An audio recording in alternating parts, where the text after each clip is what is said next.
Olá, mais uma vez estamos aqui com nossas lições. Vamos para as lições pares. Geralmente a gente deixa vocês ler, que está tudo em português, e as pronúncias também tem no seu CD de áudio. Mas eu queria só passar essa lição rapidamente para vocês, dessa Lesson 6, e na página 27. Vamos dar uma olhada aqui, porque tem uma parte importantíssima que eu preciso explicar para vocês, ok? Vamos ver aqui embaixo, na parte de baixo, outro aspecto dos sons, que se resume em 4 pontos tão importantes que somam 50% de aprender um idioma. Então, essa metade eu vou dar para vocês. A outra metade, se você quer ter sucesso no aprender um idioma, no inglês no nosso caso, é você ouvir. Acabou de ler aqui sobre ouvir passivamente. É ouvir muito e treinar os seus frames. Esta é 50%. A outra 50% é entender o que eu vou explicar para vocês agora.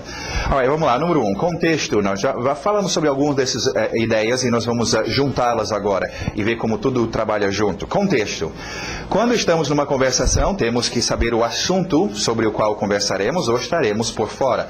Contexto é tão importante, gente. É sobre um contexto que nós estamos abrindo a boca e falando. Então, prestem atenção no contexto. Com isso, vocês depois vão até aprender a usar dedução, a deduzir o que está sendo dito, só por poder olhar no contexto. Agora, contexto é importante. Número 2, ritmo. Temos que estar usando o ritmo certo, ou correto do idioma para poder captar e também transmitir as palavras-chave.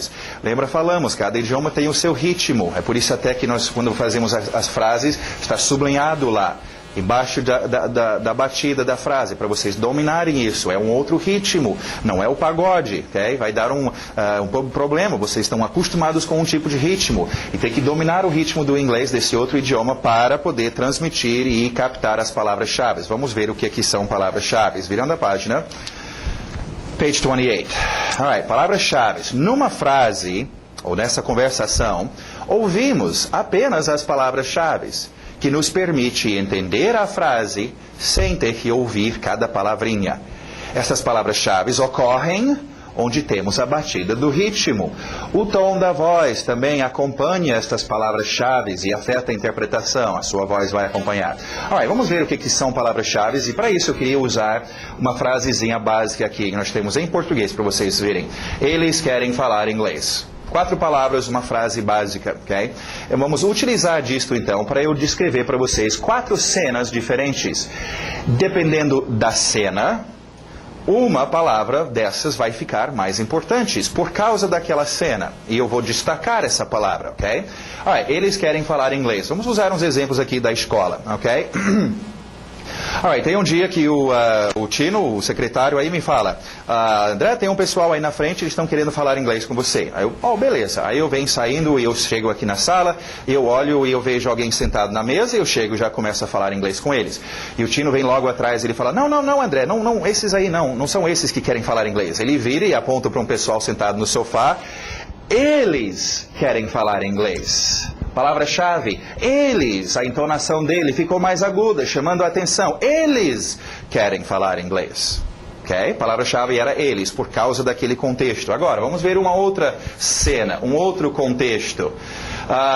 Vamos supor que eu tenho às vezes me aparece uma turminha de adolescentes que os pais colocam para estudar inglês, mas o adolescente não está nem aí com inglês. Nem todos, alguns realmente gostam do inglês, mas vamos supor que eu tenho uma daquelas turminhas bagunceiras, é mais jardim de infância do que qualquer coisa sério. E eu aguento um mês disso, aí eu chamo os pais e eu falo, vou ter que cancelar essa turma, porque é só bagunça, e eu não sou babá de ninguém, eu não estou aqui para cuidar de crianças, eu estou dando uma aula, então eles não estão afim de inglês, não querem falar inglês. E as mães vêm e falam, não, professor, eles querem falar inglês. Palavra-chave, querem. A entonação delas subiram. Eles querem, sim, querem. A palavra mais importante, querem. Não é mais eles. Vamos ver uma outra cena agora. Vai mudar a nossa palavra-chave. Mais uma vez, o Tino menciona para mim, tem alguém aí na frente que está muito afim de falar inglês com você, mas eu pensei que ele falou alguém que quer escrever e ler o inglês. Puxa, eu chego com esse pessoal e falo, gente, ler e escrever o inglês é muito difícil, inclusive a gente nem mexe com isso aqui nesse curso. Vocês querem ler e escrever o inglês? Como? Aí o Tino atrás de mim fala, não, André, eles não querem escrever e ler o inglês, eles querem falar inglês. inglês.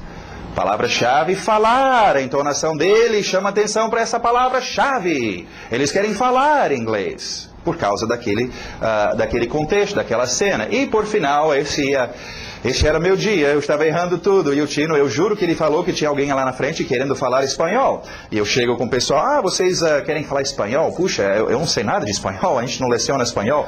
Como o Tino falando atrás de mim? Eles não querem falar espanhol, eles querem falar inglês.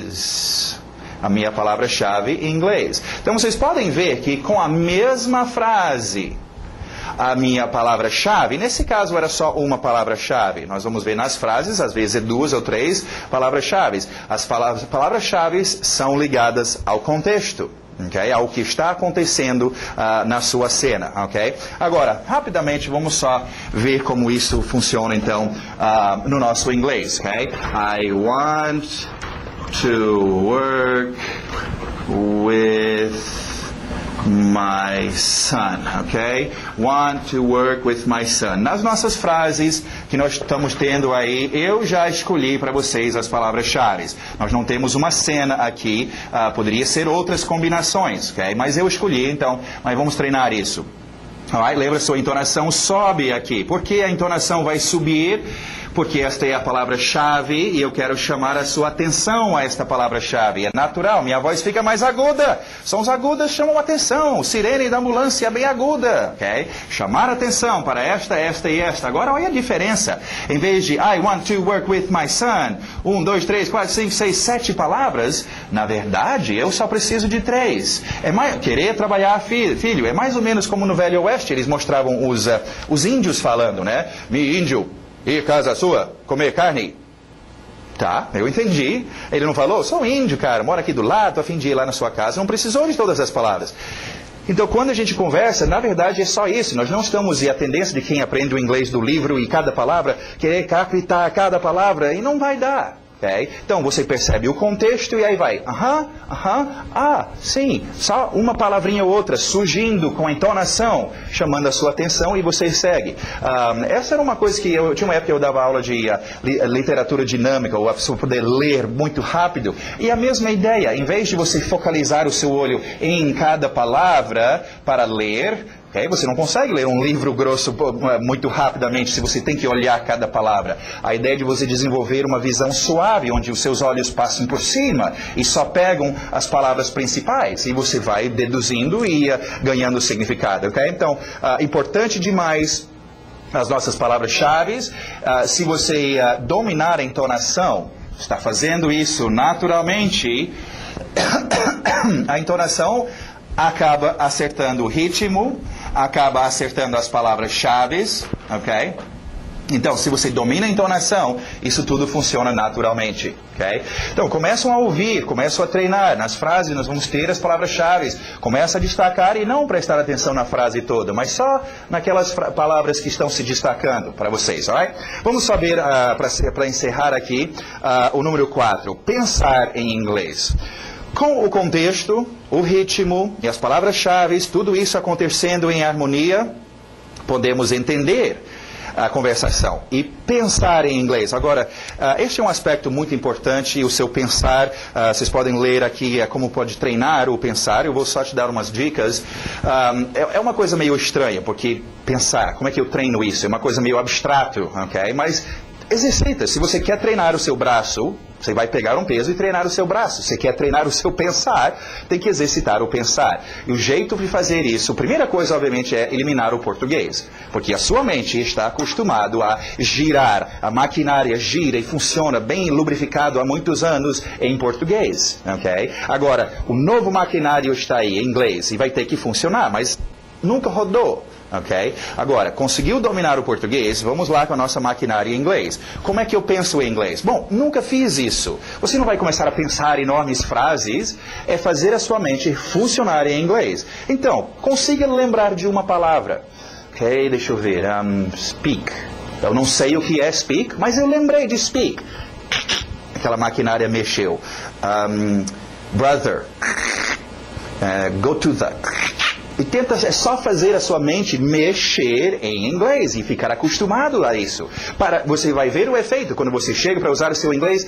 Eita, isso está fazendo muito mais sentido, está muito melhor, porque a maquinária está lubrificada, está acostumada. Então, treine o seu pensar, gente. No seu dia a dia, onde você estiver, parado em fila de banco, não tem nada para fazer, fica pensando, treine os seus pensamentos, ok? É super importante para vocês, alright? Então, isso encerra essa liçãozinha rápida, mas é muito importante você pegar essa ideia e usar agora no seu inglês, alright? Então, até a próxima.